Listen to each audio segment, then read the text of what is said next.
मैं सुधीर स्वागत करता हूं आप सभी का आपके अपने चैनल स्कोर मैक्स पर। और आज हम डिस्कस करने वाले हैं आपकी MCO 6 की unit 10 objectives and methods of pricing. तो सबसे पहला क्वेश्चन आता है आपका, discuss in details the objectives of pricing. कि प्राइसिंग के ऑब्जेक्टिव्स क्या हैं उन्हें हमें यहाँ पर डिस्कस करना है। तो प्राइसिंग होता क्या है, मतलब कोई भी प्रोडक्ट है उसको किस प्राइस पर आप मार्केट के अंदर अवेलेबल करवाते हैं सेल्स के लिए, तो वही वैल्यू कहलाती है उसकी प्राइसिंग। मतलब कोई भी प्रोडक्ट उसका कुछ ना कुछ एक प्राइस वैल्यू होती है, एक MRP होती है, तो वही उसकी प्राइसिंग कहलाती है। तो अगर हम ऑब्जेक्टिव्स की बात करें तो हमारे पास यहाँ 3 तरह के ऑब्जेक्टिव्स होते हैं किसी भी प्राइसिंग के लिए।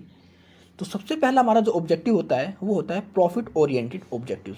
यहाँ पर देखते हैं कि हम प्रोडक्ट की प्राइसिंग इस तरह करें जिसके थ्रू कि कंज्यूमर्स उसको ज़्यादा से ज़्यादा परचेज कर सकें। मतलब ना तो हम बहुत ज़्यादा हाई प्रॉफिट रखते हैं, ना ही बहुत ज़्यादा कम। मतलब अपनी कोस्टिंग के अंदर एक कह सकते हैं मार्जिनल प्रॉफिट को ऐड कर कर उस प्रोडक्ट को MRP उसकी डिसाइड करते हैं, जिसके थ्रू कि वो ज़्यादा से ज़्यादा मार्केट में सेल्स हो गए। जब उसकी सेल्स इंक्रीज होगी तो हमें मैक्सिमम प्रॉफिट अर्न होगा। इसी में आप कह सकते हैं हमारा एक जो कह सकते हैं टारगेट लेवल होता है प्रॉफिट का, उसको भी अचीव करने के लिए हम क्या करते हैं, प्राइसिंग करते हैं। या फिर यूँ कह सकते हैं कि हमारा टारगेट रेट ऑफ रिटर्न, मतलब हमने जो इन्वेस्टमेंट किया है उस ऑर्गेनाइजेशन के अंदर वो हमें कितने टाइम में रिटर्न मिले, उसके हिसाब से भी अपनी प्राइसिंग करते हैं। अगर हम चाहते हैं हमारा जो रेट ऑफ रिटर्न है बहुत जल्दी हमें हमारा जो इन्वेस्टमेंट है उसकी रिटर्न मिल जाए, तो वहाँ पर अपनी प्राइसिंग को ज़्यादा रखेंगे। अगर हम चाहते हैं, हमें हो सकता है कि हम लॉन्ग टाइम तक चाहते हैं कि हमारे प्रोडक्ट की अभी सिर्फ मार्केटिंग बने, हमारे प्रोडक्ट की डिमांड इंक्रीज़ हो, गुडविल बने, तो वहाँ पर हमारी जो प्राइसिंग होगी वो कम होगी। तो सबसे पहला इसका ऑब्जेक्टिव क्या होता है, प्रॉफिट ओरिएंटेड ऑब्जेक्टिव। अब दूसरा ऑब्जेक्टिव होता है आपका sales volume objective. Sales volume objectives क्या होते हैं, अब यहाँ पर देखते हैं कि हम अपनी सेल्स को किस तरह इंक्रीज कर रहे हैं। मतलब यहाँ पर मेन प्रॉफिट होता है, मेन कह सकते हैं पर्पस होता है इसको करने का प्राइसिंग का, कि हम अपने किस तरह अपने सेल्स वॉल्यूम को मैक्सिमाइज कर सकें, मार्केट शेयर को किस तरह मेंटेन कर सकें, उसको मार्केट शेयर को किस तरह इंक्रीज कर सकें। अगर आपकी प्राइसिंग कम है, आपकी प्राइसिंग इतनी है कि उसको मैक्सिमम कंज्यूमर्स परचेज कर रहे हैं, तो वहाँ पर आपका जो सेल्स वॉल्यूम है वो मैक्सिमम एक लेवल पर पहुँच जाएगा, आपका जो मार्केट शेयर है वो भी इंक्रीज हो जाएगा। लेकिन अगर आपने अपनी प्राइसिंग बहुत ज़्यादा हाई रख ली है तो वहाँ पर आपका जो सेल्स वॉल्यूम है वो डिक्रीज हो जाएगा। तो ये भी आपका ऑब्जेक्टिव होता है प्राइसिंग का। थर्ड होता है कॉम्पिटिशन ओरिएंटेड ऑब्जेक्टिव्स। अब कॉम्पिटिशन ओरिएंटेड ऑब्जेक्टिव्स का मतलब क्या है, यहाँ पर हम अपने प्रोडक्ट की प्राइसिंग जो होते हैं उसकी जो वैल्यू रखते हैं, MRP रखते हैं, वो अपने कॉम्पिटिशन को देखकर, अपने कॉम्पिटिटर्स को देखकर ही सेट करते हैं। हमें देखना है कि मार्केट के अंदर कह सकते हैं 3 तरह के प्रोडक्ट्स अवेलेबल हैं, 3 तरह की कंपनी अलग अलग अवेलेबल हैं, तीनों सेम तरह के प्रोडक्ट को अवेलेबल करवा रही है। अब ये प्रोडक्ट अपने प्रोडक्ट को 10 रुपये में अवेलेबल करवा रही है, ये कंपनी अपने प्रोडक्ट को 12 रुपये में अवेलेबल करवा रही है। तो आप इस कंडीशन में अपने प्रोडक्ट को 20 रुपये में अवेलेबल नहीं करवा सकते, आपको अपने प्रोडक्ट भी 10 से 12 के बीच में ही अवेलेबल करवाने होंगे, तभी आप उस मार्केट के अंदर सर्वाइव कर पाओगे, उस कॉम्पिटिशन को फेस कर पाओगे। तो ये भी ऑब्जेक्टिव्स होता है हमारा प्राइसिंग का। और इन सभी को छोड़कर हम अदर्स के अंदर बात करें तो इसके अंदर अदर फैक्टर्स आ जाते हैं आपके प्राइसिंग के लिए, जैसे कि आपकी क्वालिटी लीडरशिप।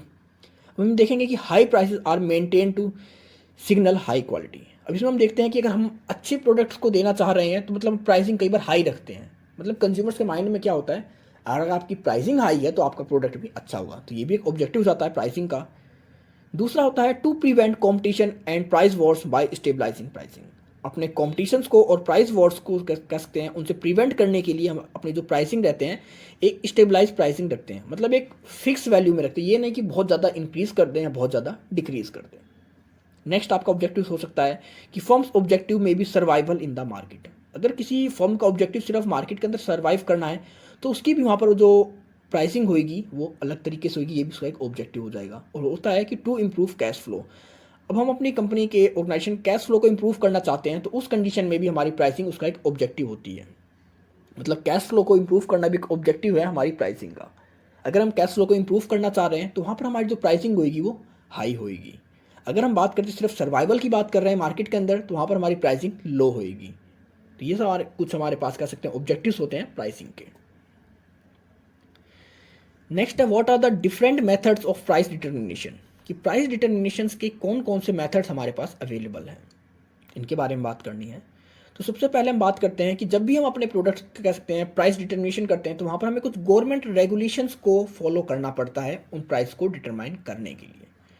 हमारी गवर्नमेंट ने एक तरह से कह सकते हैं एक मैक्सिमम और एक मिनिमम दोनों प्राइस फिक्स कर रखे हैं हर तरह के प्रोडक्ट के लिए। आपको उस लिमिट के अंदर रहकर ही प्रोडक्ट को डिफाइन करना होता है, उसका MRP फिक्स करना होता है। तो सबसे पहला जो मेथड हमारे पास वो है कॉस्ट बेस्ड प्राइसिंग। अब कॉस्ट बेस्ड प्राइसिंग क्या होता है? In this methods price is accordingly set to the price of the product and profit margin. These are two method under this approach. They are cost plus pricing and break even analysis target profit pricing. Cost based pricing मतलब क्या होता है कि इसके अंदर हम देखते हैं कि हमारे प्रोडक्ट की कॉस्ट कितनी है और उसके बाद उसके ऊपर हम अपने मार्जिनल प्रॉफिट को रख कर ही उसकी प्राइसिंग फिक्स करते हैं। एग्जांपल आप ले सकते हैं कि आपके प्रोडक्ट की जो कॉस्ट है 10 रुपये है, तो यहाँ पर आप हो सकता है मार्जिन में 1 रुपया रख लो या 2 रुपये रख लो, इसके वो ऐड कर कर ही हम अपनी प्राइसिंग फिक्स करते हैं। अब इसके अंदर दो तरह के पार्ट आते हैं आपके कॉस्ट बेस्ड प्राइसिंग के अंदर। पहला पार्ट आता है आपका कॉस्ट प्लस प्राइसिंग और दूसरा आता है आपका break even analysis and target profit pricing. तो कॉस्ट प्लस प्राइसिंग क्या होता है? मतलब इसके अंदर हम देखते हैं कि हमारे प्रोडक्ट की कॉस्ट कितनी है, उसके अंदर हम अपने एक्सपेक्टेड प्रॉफिट मार्जिन को ऐड कर देते हैं, उसके थ्रू हम डिसाइड करते हैं कि हमारा प्राइस कितना होगा। तो इसको आप इस तरह कैलकुलेट कर सकते हैं कि हमारी फिक्स कॉस्ट कितनी है प्रोडक्ट की plus variable cost plus profit margin. मतलब हमारे प्रोडक्ट्स के अंदर हमारी कह सकते हैं फिक्स्ड और वेरिएबल दोनों कॉस्ट को हम इंक्लूड कर देते हैं, प्लस कर देते हैं, ऐड कर देते हैं और उसके अंदर ऐड करते हैं कि हम कितना प्रॉफिट अर्न करना चाहते हैं, मतलब प्रॉफिट मार्जिन कितना हो हमारा, उसको ऐड कर कर ही हम इसको कैलकुलेट करते हैं कॉस्ट प्लस प्राइसिंग। मतलब इसके अंदर हमारे क्या होता है, प्रोडक्ट की जो कॉस्टिंग होती है, कॉस्टिंग अंदर आपकी दो होती है, आपकी एक फिक्स कॉस्ट होती है और दूसरी होती है आपकी वेरिएबल कॉस्ट। मतलब fixed plus variable cost product की, और इसके अंदर हम ऐड कर देते हैं प्रॉफिट मार्जिन, मतलब हमारा कितना मार्जिन हम उसके अंदर प्रॉफिट लेना चाहते हैं। तो इसके थ्रू हमारी जो कैलकुलेट होती है कॉस्ट प्लस प्राइसिंग। तो ये सबसे कह सकते हैं एक तरह से मिनिमम प्राइस होता है किसी भी प्रोडक्ट का। नेक्स्ट होता है आपका break even analysis and target profit pricing. तो इसके अंदर हम एक तरह से एक टारगेट फिक्स कर देते हैं कि हमें इतने प्रोडक्ट को सेल्स करना है, उसके बिहाफ पर ही हम अपने मैक्सिमम प्रॉफिट को अर्न कर सकेंगे, उसके बिहाफ पर ही जितनी सेल्स इनकी कह सकते हैं फिक्स होती है, उसके बिहाफ पर ही अपने प्रोडक्ट की प्राइसिंग करते हैं। तो इनका मेन फोकस क्या होता है कि कितनी वॉल्यूम को ये सेल्स करें मार्केट के अंदर कि जिसके थ्रू इन्हें प्रॉफिट हो सके, और वॉल्यूम्स के थ्रू ही अपने कहीं ना कह सकते हैं एक प्राइस डिटर्मिनेशन करते हैं ये। तो इसका एक फॉर्मूला क्या होता है आपका ब्रेक इवन पॉइंट्स का, या आप कह सकते हैं टारगेट प्रॉफिट प्राइसिंग का। तो इसमें सबसे पहले देखते हैं कि इनकी टोटल कॉस्ट कितनी है किसी प्रोडक्ट की जो फिक्स होती है, मतलब टोटल फिक्स कॉस्ट अपॉन में per unit contribution to fix cost, कि फिक्स कॉस्ट के अंदर कितना कॉन्ट्रीब्यूशन है पर यूनिट के अंदर। तो इसको आप इस तरह कैलकुलेट कर सकते हैं, टोटल फिक्स कॉस्ट अपॉन में सेलिंग प्राइस पर यूनिट, जिसको हम पी से डिनोट करते हैं, minus variable cost per unit, जिसको कि हम वी से डिनोट करते हैं। इसको आप कैलकुलेट कर कर इनको कह सकते हैं यूज़ कर कर आप इसकी कॉस्टिंग निकाल सकते हैं, प्राइसिंग निकाल सकते हैं। तो ये होता है आपका break even analysis and target profit pricing. तो ये दोनों किसके पार्ट थे हमारे कॉस्ट बेस्ड प्राइसिंग के अंदर। यहाँ पर हम मेन फोकस करते हैं कि प्रोडक्ट की कॉस्टिंग क्या है, उसके बाद ही हम देखते हैं कि उसकी प्राइसिंग क्या रखी जाए, हमारा मतलब कितनी कीमत आई है उस प्रोडक्ट को तैयार करने के लिए। अब नेक्स्ट आता है आपका बायर बेस्ड प्राइसिंग। अब बायर बेस्ड प्राइसिंग का मतलब क्या है कि यहाँ पर हमारा जो प्रोडक्ट की प्राइसिंग होती है वो कहलाती है कि डिमांड ओरिएंटेड। मतलब डिमांड कितनी है हमारी प्रोडक्ट की मार्केट के अंदर, उसके हिसाब से हम अपने प्रोडक्ट की प्राइसिंग को यहाँ पर सेट करते हैं। डिमांड ज़्यादा होगी तो प्राइसिंग ज़्यादा होगी, डिमांड कम होगी तो प्राइसिंग कम होगी। इसके अंदर हमारी दो तरह की प्राइसिंग आती है, एक होती है डिफरेंशियल प्राइसिंग और दूसरी होती है परसीव्ड वैल्यू प्राइसिंग। अब डिफरेंशियल प्राइसिंग की बात करेंगे कि different groups of peoples have different purchasing capacity and ability to negotiate. Different pricing is charging different pricing for the same product for different buyers. तो यहाँ पर हम क्या करते हैं, डिफरेंट प्राइसिंग करते हैं। मतलब प्रोडक्ट हमारा एक होता है लेकिन सोसाइटी अलग अलग ग्रुप्स के लिए, अलग अलग लोकेशंस के लिए, अलग अलग कह सकते हैं बायर्स के लिए हम अपनी प्रोडक्ट की प्राइसिंग की वैल्यू अलग अलग रख देते हैं। अगर कोई हमारा प्रोडक्ट कह सकते हैं बहुत ज़्यादा हाई सोसाइटी में सेल्स हो रहा है तो वहाँ पर उसकी जो वैल्यू रखेंगे हम हाई रखेंगे। अगर कोई कह सकते हैं लो क्लास फैमिली के लिए या लो क्लास सोसाइटी के अंदर हमारा कोई प्रोडक्ट सेल्स हो रहा है तो वहाँ पर उसकी जो वैल्यू रखेंगे वो कम रखेंगे। तो यहाँ पर होता है हम सोसाइटी के हिसाब से, वहाँ पर रहने वाले बायर्स के हिसाब से अपने प्रोडक्ट की प्राइसिंग को फिक्स करते हैं। और दूसरा होता है इसी के अंदर आपका परसीव्ड वैल्यू प्राइसिंग। अब परसीव्ड वैल्यू प्राइसिंग की अगर हम बात करते हैं, इसके अंदर हम देखते हैं कि market ascertain the value of the product to the buyer and then set to the prices. Example आप ले सकते हैं, air ticket are price differently for the business and economic class. तो यहाँ पर हम देखते हैं कि कंज्यूमर्स किस किस तरह के हैं, किस किस तरह की प्रोडक्ट्स की उनको नीड है। जिस तरह के हमारे कंज्यूमर्स होंगे उसी तरह के प्रोडक्ट को हम उनको प्रोवाइड करेंगे और उसके हिसाब से उनको प्राइसिंग फिक्स करेंगे। अगर कोई इलाइट ग्रुप है तो उसके लिए हम कह सकते हैं एक बहुत कह सकते हैं गुड क्वालिटी या अच्छी क्वालिटी के प्रोडक्ट को तैयार करेंगे, उसके एडिशनल फीचर्स देंगे तो उसकी जो प्राइसिंग होगी वो भी हाई होगी। अगर कोई लो क्लास है तो लो क्लास के लिए हम कह सकते हैं एक नॉर्मल प्रोडक्ट्स को तैयार करेंगे और वहाँ पर उसकी जो प्राइसिंग होगी वो भी एक नॉर्मल ही होगी। तो ये होता है आपका परसीव्ड वैल्यू प्राइसिंग। इसके अंदर हम देखते हैं कि हमारे प्रोडक्ट के बायर कौन कौन से हैं और उनकी नीड क्या है, वो क्या कह सकते हैं कितने प्रोडक्ट को या किस वैल्यू पर प्रोडक्ट को परचेज कर सकते हैं, उनकी डिमांड क्या है, उसके हिसाब से हम प्रोडक्ट को तैयार करते हैं और उनकी प्राइसिंग करते हैं।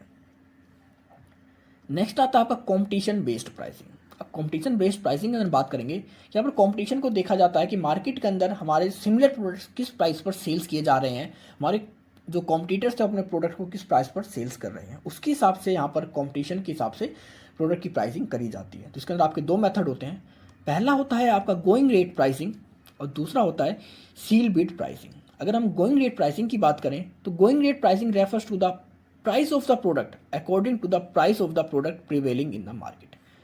आप कह सकते हैं कोई बिस्किट आपको मार्केट में लॉन्च करना है, आपको उस प्रोडक्ट बिस्किट्स की प्राइसिंग करनी है। अब आप देखोगे कि मार्केट के अंदर जितने भी बिस्किट्स अवेलेबल हैं उन सभी का प्राइस क्या है, किस वैल्यू पर हमारे कंज्यूमर्स उन प्रोडक्ट को परचेज कर रहे हैं।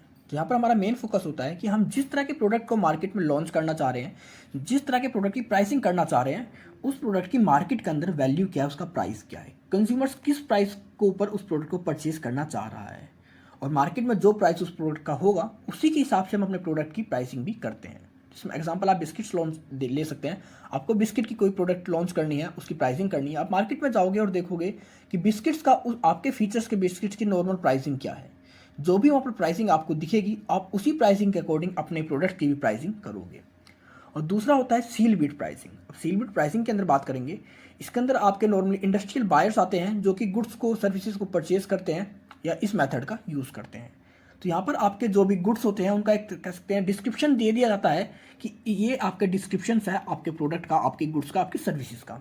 उसके बाद उनकी एक कह सकते हैं बिड लगाई जाती है, बोलियाँ लगाई जाती हैं, और जो उसके अंदर सबसे हाईएस्ट बोली लगा देता है उस प्रोडक्ट की, उस सर्विसेज की, वो प्रोडक्ट उसको दे दिया जाता है उसकी प्राइसिंग के हिसाब से। मतलब यहाँ पर कोई प्रोडक्ट की प्राइसिंग पहले से फिक्स नहीं होती, ओपन बिड होती है, ओपन कह सकते हैं बोली लगाई जाती है, और जो वहाँ पर सबसे हाईएस्ट बोली लगा देगा उस प्रोडक्ट की, उस सर्विसेज की, वो प्रोडक्ट वो सर्विसेज उस बायर को दे दिया जाता है, और वैल्यू उसकी प्राइसिंग वो होती है जो वहाँ पर अवेलेबल पर्सनस के अंदर सबसे हाईएस्ट वैल्यू उसकी लगाए। ये होता है आपकी सील बिड प्राइसिंग। नॉर्मली इसको आपने कई जगह देखा भी होगा, जो बोली लगाई जाती है, कोई चीज़ें नीलाम होती हैं, तो सबसे हाईएस्ट वैल्यू लगती है उसी को हम कहते हैं उसकी seal bid pricing. Next question आता है आपका, right brief notes on the following, perceive demand pricing, and next one is price demand relationship. तो अगर हम बात करते हैं परसीव डिमांड प्राइसिंग की, तो इसमें हम देखते हैं कि कंज्यूमर्स का किस तरह का पर्सपेक्टिव है हमारे प्रोडक्ट के लिए, वो हमारे प्रोडक्ट को किस वैल्यू में परचेज करना चाहते हैं, उनका परसेप्शन क्या है हमारे प्रोडक्ट्स के लिए, हमारी क्वालिटी के लिए, हमारे फीचर्स के लिए। Consumers value to the same product differently, इसमें मतलब हमारा प्रोडक्ट तो एक ही होता है, लेकिन उस प्रोडक्ट की जो वैल्यू होती है वो हर तरह की सोसाइटी के लिए, हर तरह के हमारे कह सकते हैं बायर्स के लिए अलग अलग होती है। किसी को प्रोडक्ट 10 रुपये में मिलेगा तो किसी को 12 में, तो किसी को 20 में। मतलब प्रोडक्ट एक ही रहेगा लेकिन उसकी जो वैल्यू होती है वो अलग अलग होती है। यहाँ पर हम देखते हैं कि हमारे कंज्यूमर्स किस तरह के परसेप्शन रखते हैं हमारी क्वालिटी के लिए, हमारे फीचर्स के लिए, किस तरह की उनकी डिमांड रहती है हमारे प्रोडक्ट्स के लिए। इसके लिए आप एक मूवी थिएटर का एग्जांपल ले सकते हैं जो कि सूटेबल इसके लिए एग्जांपल है। मूवी थिएटर में अगर आप जाते हैं तो वहाँ पर आप अगर टिकट्स की रेटिंग देते हैं तो 200 रुपये से स्टार्टिंग होती है नॉर्मली, और आपकी 1000 तक उनकी प्राइसिंग जाती है टिकट्स की। अभी किस तरह डिफ्रेंशिएट होती है, मूवी आप एक ही देख रहे हैं, एक ही टाइम पर देख रहे हैं, लेकिन आप ये देखते हैं कि थिएटर के अंदर कौन फ्रंट सीट को यूज़ करता है, कौन लास्ट सीट को यूज़ करता है। मतलब प्रोडक्ट एक है, सर्विस एक ही है, लेकिन उसको आप किस तरह ले रहे हैं, किस तरह अचीव कर रहे हैं, उसकी वजह से उसकी प्राइसिंग यहाँ पर डिफ्रेंशिएट हो जाती है। तो यही कहलाता है आपका परसीव डिमांड प्राइसिंग। मतलब उसको चीज़ को हम किस तरह परसीव कर रहे हैं उसके हिसाब से उसकी प्राइसिंग की जाती है। अब आपकी जो फ्रंट सीट्स होती है उनकी प्राइसिंग बहुत कम होती है, डिमांड बहुत कम होती है, तो उनकी कॉस्टिंग कम होती है।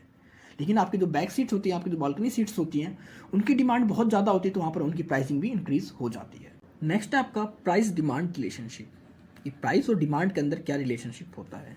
तो अगर हम प्राइस और डिमांड की बात करें, ये दोनों एक दूसरे से इनवर्स रिलेशनशिप के अंदर रहते हैं। अगर किसी प्रोडक्ट का प्राइस इंक्रीज़ होता है तो उसकी डिमांड डिक्रीज़ हो जाएगी, और अगर प्राइस डिक्रीज़ होता है तो उसकी जो प्राइस है, उसकी डिमांड है, वो इंक्रीज़ हो जाएगी। तो ये आप देख सकते हैं हमारा क्या रिलेशनशिप होता है, ये दोनों एक दूसरे से इनवर्स हरदम चलते हैं। अगर एक चीज़ इंक्रीज़ होएगी तो दूसरी चीज़ डिक्रीज़ हो जाती है। नेक्स्ट आपका what factors affect the basic price of product and services, कि कौन कौन से फैक्टर्स होते हैं जो कि इफेक्ट डालते हैं हमारे बेसिक प्राइस पर प्रोडक्ट और सर्विसेज की। तो अगर हम फैक्टर्स की बात करें तो सबसे पहला फैक्टर आता है हमारा value of the product to the buyer, कि बायर के लिए हमारे प्रोडक्ट की वैल्यू क्या है। क्योंकि जब तक बायर्स को रियलाइज़ नहीं होगा कि वो प्रोडक्ट उसके लिए काम का है, उसके लिए ज़रूरी है, तब तक वो उस प्रोडक्ट को परचेज़ नहीं करेगा। और अगर वो परचेज़ कर भी लेता है तो दोबारा उस प्रोडक्ट को तभी परचेज़ करेगा जब उसे लगेगा कि वो प्रोडक्ट उसको मैक्सिमम सेटिस्फैक्शन लेवल तक ले जा रहा है, मैक्सिमम सेटिस्फैक्शन प्रोवाइड कर रहा है।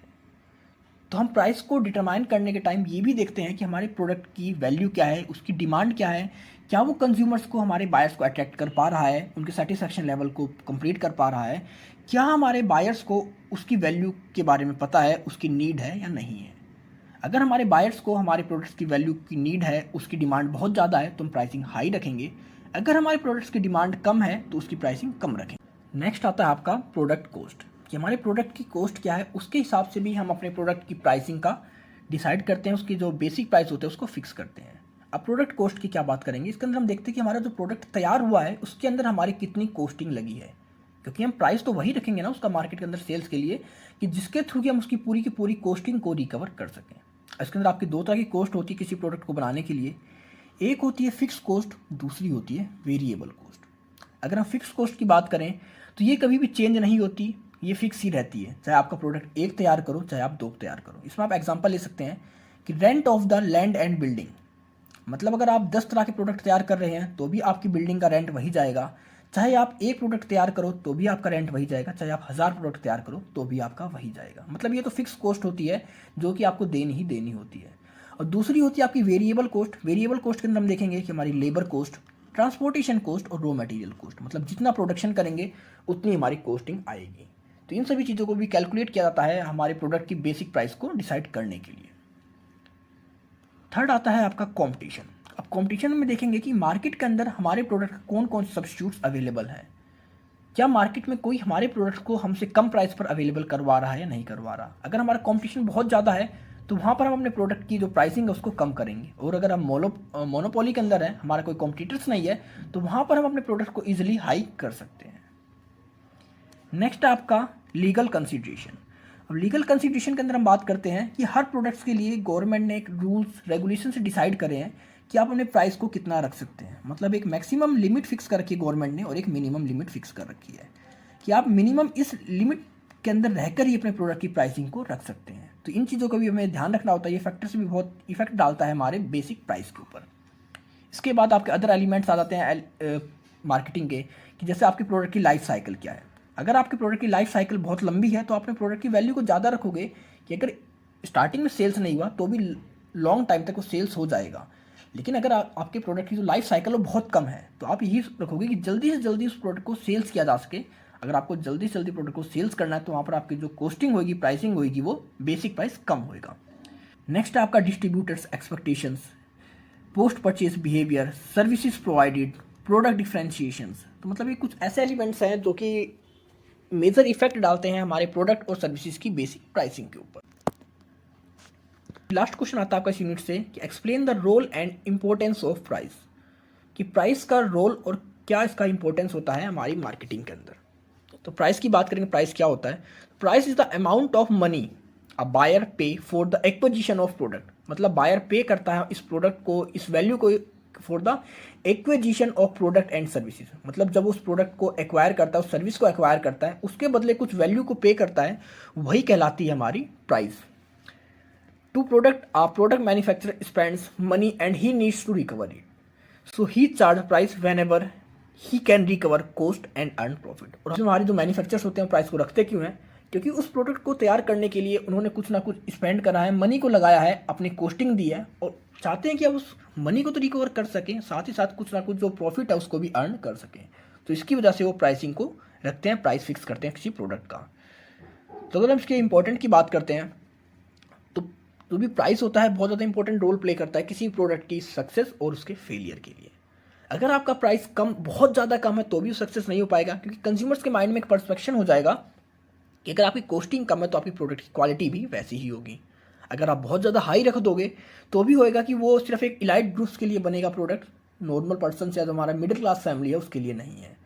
तो आपको अपने जो कह सकते हैं प्राइस होना चाहिए वो इस तरह रखना चाहिए कि वो ईजिली हर तरह की सोसाइटी के, हर तरह के ग्रुप्स के लिए सूटेबल हो। नेक्स्ट आपका price should be able to attract consumers and have competitive advantage. तो ये भी इसका एक रोल है, इंपॉर्टेंट है इसका हमारे प्राइस का, कि ये हमारे कह सकते हैं कंज्यूमर्स को अट्रैक्ट करने के लिए काबिल है। ये इसेबल होता है हमारा प्राइस कि अपने कंज्यूमर्स को अपनी तरफ अट्रैक्ट कर सके और कंपटीशन के अंदर सर्वाइव भी कर सके। नेक्स्ट आपका price effects the demand of the product and it is very important to set the appropriate price of a product. इसमें देखते हैं कि हमारा जो प्रोडक्ट का प्राइस होता है वो टोटली इन्फ्लुएंस करता है हमारे प्रोडक्ट की डिमांड को। अगर हमारा प्राइस कम है तो हमारी डिमांड इंक्रीज हो जाएगी, प्राइस कम है तो डिमांड डिक्रीज हो जाएगी। तो हमारा जो भी प्राइस होना चाहिए वो इस तरह अफोर्डेबल होना चाहिए कि कंज्यूमर्स उसको ईजिली परचेज कर सकें। नेक्स्ट आपका price of a product indicates इस क्वालिटी। अब क्वालिटी का मतलब क्या है, अगर हमारे प्रोडक्ट की प्राइस वैल्यू ज़्यादा है तो हमारे प्रोडक्ट कह सकते हैं क्वालिटी को भी दिखाएगा कि उसकी क्वालिटी अच्छी है, तभी उस प्रोडक्ट का प्राइस ऊपर है, ज़्यादा है। अगर क्वालिटी अच्छी नहीं है तो उसका प्राइस भी कम होगा। नेक्स्ट आपका it generates through the revenue for the firm. जो प्राइस होता है किसी फर्म्स के लिए रिवेन्यू को जनरेट करने का काम भी करता है। लास्ट आपका price is a flexible element which can be adjusted according to the meet the competition to take advantages of the temporary storage. अब हमारा जो प्राइस होता है फ्लेक्सिबल एलिमेंट होता है, हम इसको कम भी कर सकते हैं, ज़्यादा भी कर सकते हैं, according our competition, according our needs. तो ये कुछ हमारे इंपॉर्टेंस हैं, रोल्स हैं प्राइसिंग के। तो अगर हम इसके इंपॉर्टेंस और रोल की बात करें तो किसी भी प्रोडक्ट को अगर मार्केट में सक्सेस हो जाता है, कोई फेल हो जाता है, तो उसके अंदर सबसे इंपॉर्टेंट रोल किसका होता है? प्राइस का। क्योंकि प्राइस की वजह से उसकी डिमांड इंक्रीज होती है, डिमांड डिक्रीज होती है। लोगों के माइंड में उसका परसेप्शन तैयार होता है कि अगर ज़्यादा प्राइस है उसका तो मतलब क्वालिटी अच्छी है, बहुत कम प्राइस है तो क्वालिटी अच्छी नहीं है। प्राइस ही हमारे कह सकते हैं जो कंपटीशन के अंदर हमारी डिमांड को भी इंक्रीज भी कर सकता है, डिक्रीज भी कर सकता है। हमारे प्रोडक्ट की क्वालिटी है उसके बारे में भी हमारा प्राइस ही हमें बताता है, हमारे कंज्यूमर्स को अवेयर करता है। प्राइस ज़्यादा है तो क्वालिटी अच्छी है, प्राइस कम है तो उसकी क्वालिटी अच्छी है। किसी भी फर्म्स के लिए जो रिवेन्यू होता है उसको जनरेट कौन करता है? हमारे प्रोडक्ट का प्राइस जनरेट करता है। ज़्यादा प्राइस रखेंगे तो ज़्यादा रिवेन्यू जनरेट होएगा, कम प्राइस रहेंगे तो रिवेन्यू भी कम जनरेट होएगा। और प्राइस को हम कह सकते हैं अपनी नीड के हिसाब से, कॉम्पिटिशन के हिसाब से टाइम पर एडजस्ट कर सकते हैं, चेंज कर सकते हैं। ये नहीं है कि हमारा एक प्राइस फिक्स हो गया कि उसी प्राइस पर अब उस प्रोडक्ट को सेल्स किया जाएगा। ये कुछ इंपॉर्टेंस थे हमारे प्राइस के। तो ये आपके क्वेश्चंस खत्म होते हैं। आई होप आपको सब कुछ समझ में आ गया होगा। अगर आपको कोई इशू है, कोई डाउट है तो आप कमेंट सेक्शन में कमेंट कर सकते हैं। और अब आप मुझे मेरे इंस्टाग्राम और टेलीग्राम पर भी फॉलो कर सकते हैं, जिसके थ्रू कि आपको इग्नू के रेगुलर अपडेट्स और पीडीएफ इजीली मिल सकें। तो मिलते हैं जल्दी एक नई वीडियो के साथ, तब तक के लिए take care, good bye friends.